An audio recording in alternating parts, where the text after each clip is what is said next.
Hello students, good morning. How are you all? I hope you all are good. So students, today we will start new Learn Well Communicative English class 5, chapter number 8, Our Bonds. Students, bonds means हड्डियाँ अर्थात in this chapter today we will see how to take care of our bonds, how we will keep healthy our bonds. So let's see.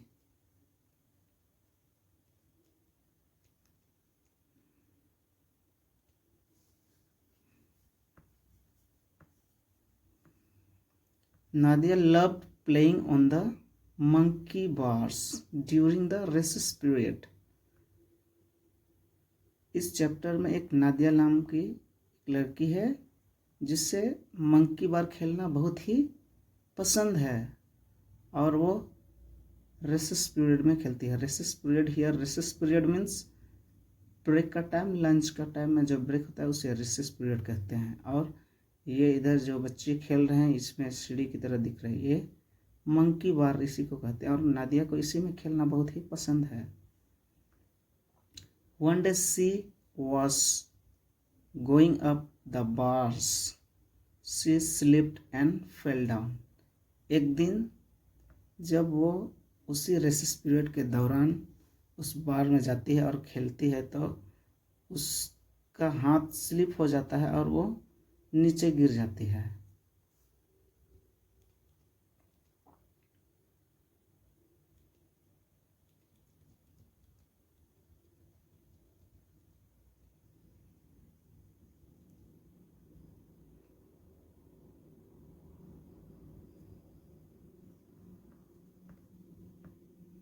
Oh my arm hurts cried Nadia.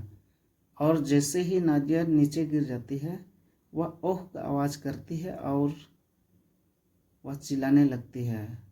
उससे उसका जो arm है उसमें काफ़ी चोट आ जाती है जिसके कारण वो दर्द करता है. The other children at once ran to tell Nadia's class teacher. और जो बाकी बच्चे उसके साथ खेल रहे थे वो तुरंत उस खबर को जो नादिया नीचे गिरती है उसको नादिया के जो क्लास टीचर हैं उसको बता देते हैं. The teacher became worried and rang up Nadia's father. और जब उनके टीचर को यह बात पता चल जाता है कि नादिया नीचे गिर गई है मंकी बार से तो वो बहुत ही दुखी हो जाती है, बहुत ही चिंतित हो जाती है और तुरंत उसके जो नादिया के फादर हैं उनके पेरेंट्स से उसे कॉल करते हैं. Nadia's father came in his car and took Nadia to hospital. जैसे ही नादिया के टीचर उनके पेरेंट्स को कॉल करते हैं उनके नादिया जो फादर हैं उनके जो पिता हैं तुरंत ही अपने कार से स्कूल आते हैं और नादिया को हॉस्पिटल ले जाते हैं. The doctor took an x-ray of Nadia's arm. जब नादिया को हॉस्पिटल पहुंचाया जाता है तो डॉक्टर नादिया के आर्म का एक्सरे लेते हैं. My child your arm is broken. और एक्सरे लेने के बाद पता चलता है कि जो नादियाज का आर्म है वो ब्रोकन हो गया है, अर्थात ब्रोकन मीन्स टूट चुका था. डॉक्टर कहते हैं he showed Nadia the x-ray of her arm.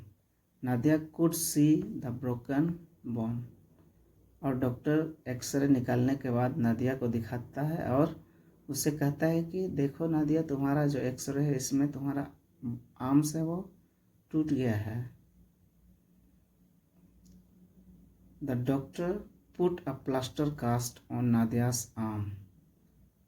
इसके बाद डॉक्टर नादिया के आर्म में एक प्लास्टर लगाता है उसके आर्म पर. It will get better in a few days said the doctor. और डॉक्टर नादिया से कहता है कि ज़्यादा चिंता करने की ज़रूरत नहीं है, ये फिर से कुछ ही दिनों में, फिर फ्यू डेज मतलब कुछ ही दिनों में उनका जो हाथ है वो फिर से ठीक हो जाएगा। The broken ends will join together again, और जो जॉइंट टूट गया है, जो हाथ टूट गया है उनका आर्म, वो फिर से कुछ ही दिनों में पहले की तरह वह ठीक हो जाएगा, जॉइंट हो जाएगा, जुड़ जाएगा।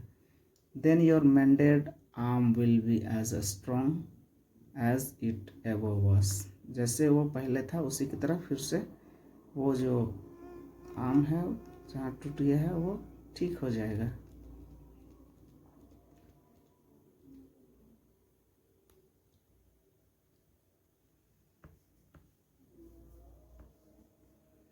नादिया टूक हर एक्स-रे टू स्कूल, और जब अगला दिन नादिया स्कूल जाती है तो वह अपना जो एक्सरे है उसको साथ में स्कूल ले जाती है।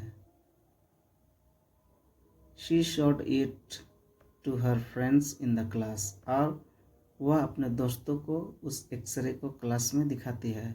She also showed them her plaster cast, और वह अपना जो प्लास्टर कास्ट है उसको भी दिखाती है सभी दोस्तों को। She told them what the doctor had said about her, और वो अपने दोस्तों को वो सारी बातें बताती है जो उसके डॉक्टर ने उसे बताया था। Her teachers Mrs Das asked Nadia how she was feeling, और उसके जो टीचर हैं वो नादिया से पूछते हैं कि नादिया अब तुम्हारा हाथ कैसा है, अब तुम्हें कैसे लग रहा है। Nadia said she was feeling much better, Nadia कहती है कि अब वह पहले से काफ़ी अच्छा महसूस कर रही है, अब उसे अच्छा लग रहा है। Then the teacher told the class more about bones, इसके बाद जो शिक्षक हैं उनके जो टीचर हैं क्लास में सभी स्टूडेंट्सों को बोन्स के बारे में बहुत सारे बातें बताते हैं।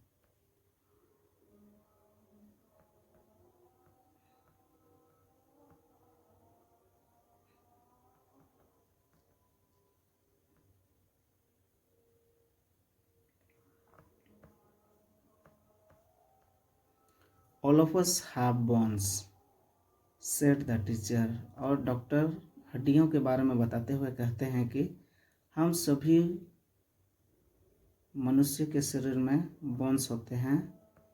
We have 206 bones in our body, और कहते हैं कि हमारे शरीर में लगभग 206 हड्डियां पाई जाती हैं। This bones makes up our skeleton, और ये जो हड्डियां हैं ये सभी हड्डियां मिल करके स्केलेटन का निर्माण करती है, अर्थात ये जो आप स्ट्रक्चर देख रहे हैं ये हड्डियों से बना हुआ ढांचा, इसी को स्केलेटन कहते हैं।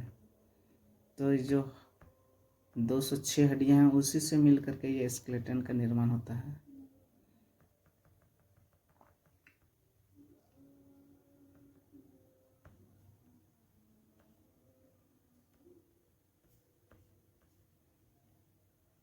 If we didn't have any bones, our body would be as saggy as a beanbag। और वो जो शिक्षक हैं वो कहते हैं कि अगर हमारे शरीर में बोन्स ना हो, हड्डियां ना हो, तो हमारा बॉडी सैगी की तरह, लाइक बीन बैग की तरह हो जाएगा। यहाँ पर सैगी मीन्स एकदम पूरा लचीला हो जाएगा, पूरा फ्लेक्सिबल, वो आप जिधर मोड़ेंगे उधर ही झुक जाएगा, जैसे कि बीन बैग होता है। बीन बैग में आप उसको जैसे स्ट्रक्चर देना चाहेंगे वैसे ही वो मुड़ जाता है। तो सैगी मीन्स एकदम लचीलापन, आपका जो शरीर है, जो बॉडी है, वो सीधा नहीं हो पाएगा। The bones in our body help us to move, ये जो हड्डियां हैं हमारे शरीर में वो हमारे शरीर को मूव करने के लिए हेल्प करते हैं। Now there was bell for the recess, और बताते बताते जो हड्डी के बारे में टीचर बताते हैं वो बताते बताते टाइम रेसेस पीरियड का हो जाता है। The children ran out to play, और सभी बच्चे उसी बीच में सभी बाहर दौड़ करके निकलते हैं खेलने के लिए। After recess Mrs Das showed the class a picture of the human skeleton, और जब ये रेसेस पीरियड ख़त्म हो जाता है अर्थात ब्रेक का टाइम ख़त्म हो जाता है, तो जो बच्चे हैं फिर से क्लास में आते हैं, और इसके बाद जो उनके शिक्षक हैं मिसेस दास, वो स्केलेटन का स्ट्रक्चर, अच्छा उसका ढांचा को दिखाते हुए, उसका पिक्चर को दिखाते हुए वो पूरे ह्यूमन स्केलेटन के बारे में बताते हैं सभी बच्चों को। स्केलेटन आप लोग को दिखाया था, वो जो हड्डियों से बना हुआ हमारा स्ट्रक्चर है बॉडी का, उसी को स्केलेटन कहते हैं। Bones can't bend said Mrs Das, और जो मिसेस दास हैं वो सभी बच्चों को कहते हैं कि जो हमारे हड्डियां हैं वो बेंड नहीं हो सकते। बेंड मीन्स मुड़ना झुकना, हमारा जो हड्डियां हैं वो नहीं मुड़ सकती है। अगर उसमें जॉइंट ना हो और वहाँ मोड़ना चाहें तो वो नहीं मुड़ेंगे, वो टूट जाएंगे। सो स्केलेटन हैज़ जॉइंट्स, इसलिए हमारा जो स्केलेटन है, हमारा जो मानव शरीर का ढांचा है, उसमें जॉइंट्स होते हैं ताकि हम अपना शरीर को, हड्डियों को मोड़ सकें, इसलिए उसमें जॉइंट बने होते हैं। The joints are like the hinge on a door, जो जॉइंट्स हैं वो हिंज की तरह होता है, जैसे कि हमारा जो दरवाज़ा है उसमें हिंज लगे होते हैं, जिसके कारण उसको हम आसानी से खोल सकते हैं और बंद कर सकते हैं। With the help of these joints, we can bend our ankles, knees, wrist and elbows, और joints के मदद से ही हम अपने हाथों के जो रिस्ट हैं, एंकल्स हैं, नीज हैं और जो एल्बोस हैं, उसे हम मोड़ पाते हैं। अगर उसमें जॉइंट्स नहीं रहते तो हम उन्हें नहीं मोड़ पाते। We have joints in our jaws, in our hips and in our shoulder also. हमारे जो जॉइंट्स हैं वो जॉ में अर्थात जबड़ा में और हिप एवं जो शोल्डर है, कंधा है, उसमें भी। Mrs Das told the class many things about bones, जो मिसेस दास है उनके क्लास टीचर, वो हड्डियों के बारे में बहुत सारी बातें बताती हैं। She said that good food and exercises help our bones to grow and to keep them strong, और वो बच्चों से कहते हैं कि जो गुड फूड हैं, जो अच्छे किस्म के भोजन हैं, जो पौष्टिक तत्व वाले भोजन हैं, वो हमारे हड्डियों को मजबूत रखने के लिए बहुत ही आवश्यक हैं। साथ ही साथ एक्सरसाइज करना बहुत ही ज़रूरी है, जिससे कि हमारा हड्डियां हैं वो मजबूत बन सके, मजबूत हो सके। She advised the children to have milk, eggs and vegetables regular, और ऑल्सो वो बच्चों को यह भी बताती है कि हमें अपने भोजन में प्रतिदिन या रेगुलर मिल्क, एग्स और जो वेजिटेबल्स हैं, हरी सब्जियां, उसे शामिल करना चाहिए। Now it was time for the last bell, अब लास्ट बेल का समय हो चुका था। As soon as the bell rang children ran for their homes, और जैसे ही लास्ट बेल की घंटियां बजती है, सभी बच्चे घर के लिए निकल पड़ते हैं, दौड़ पड़ते हैं। I shall always have milk and eggs for breakfast, said Nadia to her mother. अब घर जाकर के नादिया अपने मम्मी से कहती है, अपनी माँ से कहती है कि अब से मैं प्रतिदिन अपने भोजन में मिल्क और एग को नाश्ते में शामिल करूँगी। For my lunch and dinner I shall always have vegetables, और अपने मम्मी से यह भी कहती है कि मैं अपने लंच में हरी सब्जियों को लंच और डिनर के समय शामिल करूंगी, अर्थात खाऊंगी। I shall give up my habit of eating fast और जंक फूड, और वह अपने मम्मी से कहती है कि अब के बाद मैं सभी जंक फूड में आएंगे जो बर्गर पिज्ज़ास हैं, ये सभी जंक फूड हैं।